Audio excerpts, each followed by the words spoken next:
Well, let's talk about business. We've been telling you about how you can get yourself hooked up with the Google platform and all these tools that they have that can help you get your business greater visibility online. We've been talking about if you'd like to get first of all, just get a simple business profile on Google. So somebody comes and searches for either your business name or some keywords that reflect that are in your business category. Then you appear up there in the search results, and then you'll have provided details, for example, your telephone contacts or your location, the location of your business, or maybe you have a website that you've already created and you can link the website, so someone then clicks on that and comes to your website, and all this. And you can even have reviews of your previous customers on what they feel like. This is called Google My Business. To get yourself into Google My Business, Google has partnered with a company called Africa 118. And you just go to google.africa118.co.ke. That's google.africa118.co.ke. You'll find a form. You can just press a button, request for callback, or you can press a button and call them, or you can just fill out a form and then they'll call you back and help you set up within 24 hours, absolutely free of charge. Get your business profile up and running and give you some basic training on then how you can take advantage of this. On top of that, there are two other platforms or tools that Google have, and this is the Market Hub, and the other one is the Market Finder. That's a marketing kit, and the Market Finder. Market Finder helps you to see where else your goods and services are being sought for globally, and they help you to link with those markets. The marketing kit gives you some tools that you can use to communicate better with your potential clients. That and more. G.co/Grow Africa. That's G.co/Grow Africa. We've been having these conversations for the past couple of days with a Google expert, Rosemary Momanyo-Pio, who is so gracious and kind that she speaks to us every morning at 9 a.m. And she's here with us again today. Rosemary is the SME lead for East Africa. Hello, Rosemary. Good morning, Eric. How are you? This happy Friday, or is it rainy Friday? Happy? Is it raining? No. Well, it's been raining. It's raining here. Okay, where exactly is it raining? Off Limuru Road. Okay. We've established that when you say it's raining, you have to be specific. You can't say it's raining in Nairobi because where we are at on Mombasa Road, there is no rain. It's drizzling on Mombasa Road. Don't mind them, Rosemary. It's drizzling. Yes. Thank you, Drew. Okay. On which section of Mombasa Road? I leave that thing. You don't do exactly facing the wall, and how she can see this drizzle, I actually don't understand. People should be afraid of me. If I can tell you there's rain. All right. Scary stuff. It's Friday the 13th. Rosemary. It is. What does that mean? It means nothing. Just another day with a date. Okay. Let's talk business. Absolutely. So you told us about the Market Finder yesterday and how to take advantage of this. You've also been telling us about the marketing kit and how to take advantage of this. What do you want to tell us? What do you want to tell us about today? So today I want to spend a little bit more time going deeper into the Market Finder. I think you recall yesterday we spent some time, and just to remind the audience who are not able to join in, as you said before, you go to this portal by g.co/Grow Africa. You click on the link that says Get Customers, and then you go and scroll down and look for the second tab or tool that's called Market Finder. Once you select Market Finder, you will be required to enter in your business site or your website, and the tool will then go through and scroll through your website and identify what the key things that you're selling, and then propose to you various categories. And then once you select the categories, you can always go back and refine them, add more, delete some. And then the next step you do is then you'd confirm the categories. And what you see now is the top 3 markets that based on your product that you're selling, that the tool believes you can be able to have a bigger audience. So from this example, we used Wangare's website, New Start Organics. We put in her URL, we picked her categories of products, and it proposed to her 3 markets: United States, United Kingdom, and Germany. And if I just high level scroll over the country, you'll see at a very high level the snapshot. So from the US, from the kind of category that she's in, there are roughly 39 million monthly searches across her categories, which is quite huge. You also see the recommended, what they call the household net disposable income for those who can be eligible to buy her products. And then you also see the ease of doing business ranked for that particular country. As you can see here, it's number 6. Then if I just go to the other example is UK, there are roughly 21 million monthly searches of the products that she's selling. It's roughly $32,000 disposable household income. Ease of doing business is 8. And the third market it proposed to her was Germany, where there are roughly 15 million monthly searches of her category. They roughly average about $39,000 US disposable income, and number 22 in terms of ease of doing business. So it's a high-level snapshot that you can then be able to understand her top 3 markets. And then what happens then, I would then be required to put in a name just to update my profile. I will be required to do a few steps just to either receive updates or not. I can choose not to. And then I can sign up and then be able to get an in-depth report based on my product and based on the various markets. So I'll just talk through what you're seeing here. If I was to select, for example, the United States, so I wanted to pick at least 3 markets to explore and get in-depth insights that would help me make the right opportunity. So I want to just select the US, I'll select UK, and I'll select Germany. But you can also see it also proposed Japan, France, Australia, Canada, Italy, as in that order. But I'll only pick the top 3 for right now, just to understand what next to do. And I go to the next step by clicking confirm on the top right corner. And then what it does a little bit of an overview on those top 3 markets. And you could see it gives me various options here. The dashboard, it helps me understand just at the very high level who are the 3 markets. If I want to explore those 3 markets, the tool will then tell me a little bit more depth, which is important for me to understand, of the 3 which should be my top markets.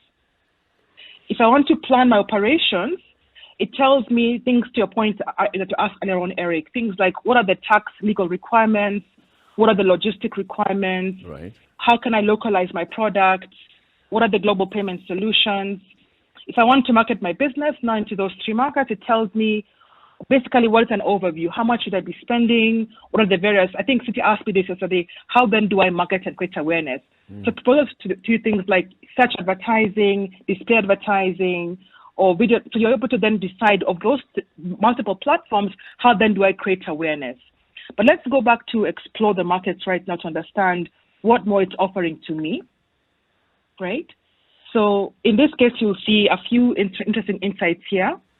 It compares my current market, which is Kenya, Yep. which is currently, as you can see currently, there are roughly 650,000 monthly searchers, which is, it pales compared to what they are in the US, UK, and Germany of the product that Wangari is selling.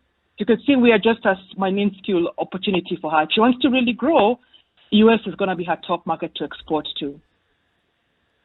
But then it talk. Go ahead. Okay, go ahead. I think maybe you'll respond to that as you continue. Just go ahead. Okay, great. Thank you for that.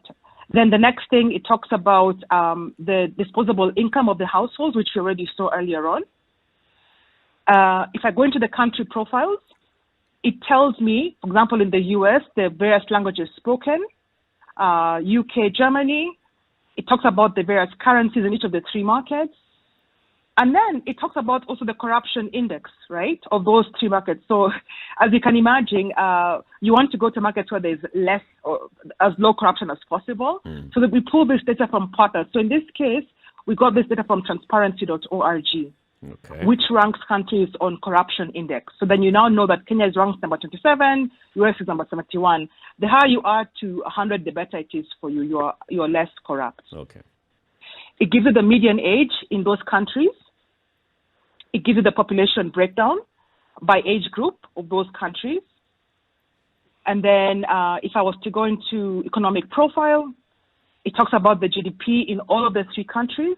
So you see, it's just giving me data that I didn't know about the US, UK, and Germany that will help me then decide, am I comfortable going to those markets? How is the economic climate, corruption index, disposable income? So all the insights that will help me then decide which market then do I want to move into. If Then moving on, go no, ahead. please, Go ahead, no. Sisi. Please continue. Okay. The other interesting fact here is the online profile. It tells me in those countries what is the overall population or people who are currently online. So it talks about 17% in Kenya, but in the US it's 87%, UK 94%, and Germany 89%. So you're able then to see, oh my goodness, if I want to export things online, are people online in those markets and what percentage of them are online? And we get this from the ITU website. Then it talks about the various platforms that people are using to come online, whether it's Android or iOS. So it compares your market vis-a-vis the other top 3 countries. And then I'll just pause here lastly on purchase behavior. I think we discussed this on one of our sessions, the consumer journey.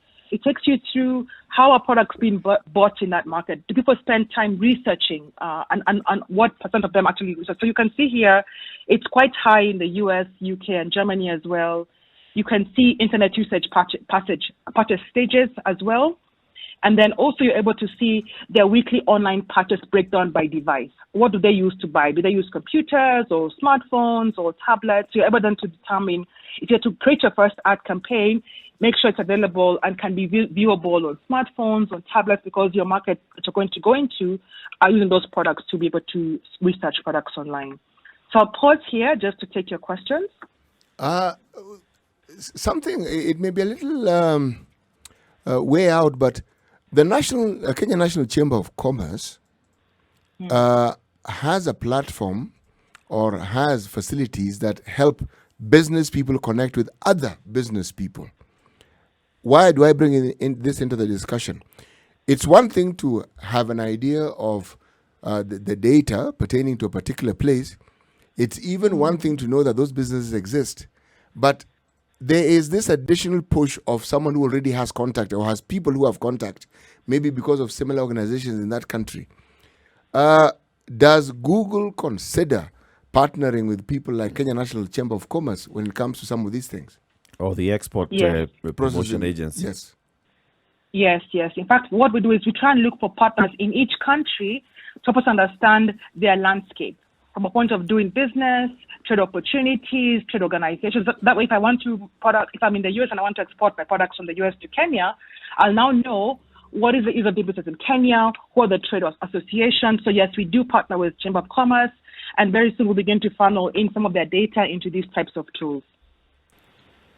Okay, so now just looking at now this markets that you talked about, markets outside of Kenya, for anybody whose business starts here, are you essentially saying that there is the potential opportunity for a business that started here, using your business profile, you can actually then go out? Really, there is no cap on what you can do and how you can sell your product. Correct.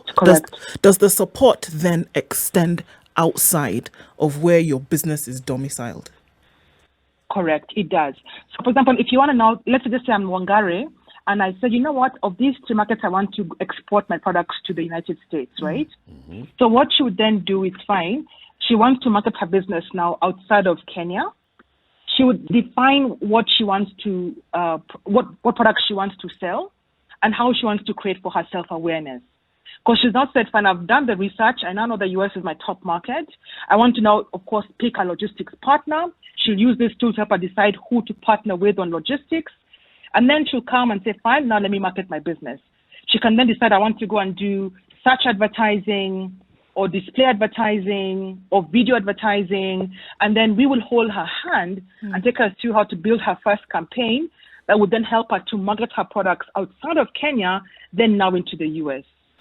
Okay. But there's the other risk of at the very beginning of this research journey, if you haven't put in the actual proper keywords that define your business, you may receive results that are not necessarily linked to your kind of business. For example, in the case of Wangari, if she just went and put in and said beauty products and she did not go into organic or natural or African, then she may look at and see that there's a huge opportunity in America, but that opportunity is not necessarily for the kind of specific product that she makes. Good point. So we have 2 ways to address that point. So number one is when she puts in her website, on the first page, she puts in her website, and then we will hold her hand and take her through how to build her first campaign that would then help her to market her products outside of Kenya, then now into the US. So what she would then do is fine. She wants to market her business now outside of Kenya. She would define what she wants to, what products she wants to sell, and how she wants to create for her self-awareness. Because she's not said, fine, I've done the research. I now know the US is my top market. I want to now, of course, pick a logistics partner. She'll use this tool to help her decide who to partner with on logistics. And then she'll come and say, fine, now let me market my business. She can then decide, I want to go and do search advertising or video advertising. And then we will hold her hand and take her through how to build her first campaign what happens is this tool will then go and review what content she has on her website and then pick the keywords and say, oh, she's selling organic soap, or she's selling liquid soap, or she's selling beauty products, right? So to propose to her 3 categories. Before she goes to the next step, she can say, fine, I agree with that selection, or I want to add even 2 more or remove 1. So before even she goes to the next step of confirming her selection, she'll have a chance to be able to review what has been proposed by the tool, edit it. So there's a way that we're able to at least address the piece around, she's at least making sure that she's picking the right category of products, and she'll be able to always go back and course correct if she made a mistake. So it's not a final. Sounds like a very lovely tool here, this one, Market Finder. It's also free. It's also free. It's also free. Free for life, or is this, free introductory? Free for life. Free for life. It's a trial period of 30 days. You know, Rosemary, I am still going to ask this question, though I know you've answered it in the past. The only difference in the question is I'm going to speak slower than I normally speak. Wow, okay. At what point does Google expect to benefit from this largesse, this very generous and wonderful offer that it is making? Good question, CT. So remember, I walked you through the research. Now, when she wants to create awareness for herself, she's going to want to create some advertising platforms, products for herself. So at that point, if she wants to then go ahead and start booking her first ad campaign, she can use our product and our platform. So search is our product, YouTube is our product, and she can create assets that can then be used on search and on YouTube and on display to create awareness. That's now when we can start making revenue as Google. The last step. Okay. Thank you. Is that clear? Yes, but I will ask the same question again next week. This time I'll speak a little faster. Thank you very much. And if anybody would like to, get advantage of or take advantage of this particular tools by Google, just go to g.co/Grow Africa. That's g.co/Grow Africa. See all these tools. You'll go into Market Finder. You can go into Marketing Kit. And also there is Google My Business. Get yourself online. Get your business online. Rosemary, thank you very much for speaking to us this week. It's been a pleasure as always. Happy Friday. Thank and have a good weekend. You You too. See you again. Talk to you again next week. Talk next week.